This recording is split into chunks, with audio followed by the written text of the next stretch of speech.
Step 9, install drag chains. During this step, we'll be attaching the prepared drag chain with installed cables to the X and Y axes. The first part of this step is to identify the drag chain positioning. So the drag chain consists of a bundle of cables with two separate linked chains. Each linked chain will lay across an axis. So first we're going to cut the zip ties holding the cables at the end of each drag chain. This is going to allow you access to the mounting holes in the drag chains. The end of the X-axis drag chain includes three connectors, one for the spindle, one for the Z-axis motor, and one for the Z-axis limit switch.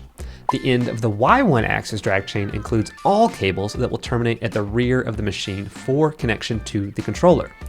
The Y-axis drag chain is wider than the X-axis drag chain, so that's the easiest way to tell them apart. The next part is to lay out the drag chains. Lay the X-axis drag chain along the X-axis, looping it up to terminate at the top of the Z-axis.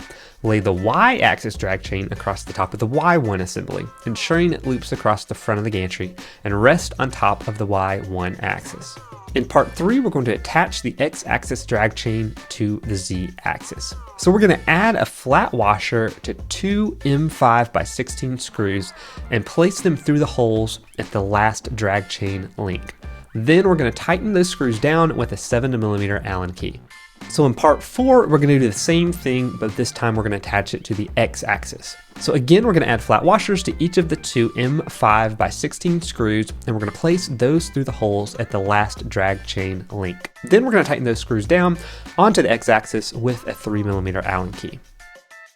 In part 5, we're going to attach the Y-axis drag chain to the X-axis. So still keeping the same process, we're going to add flat washers to each of the two M5x16 screws and place those through the holes at the last drag chain link along the Y-axis drag chain. Place the drag chain plate between the drag chain and the gantry and tighten screws using a 3mm Allen key. The drag chain plate will ensure that the cables maintain their proper bend radius throughout the machine motion, extending the life of the cables. And the last part of this step is to attach the Y-axis drag chain to the Y-axis.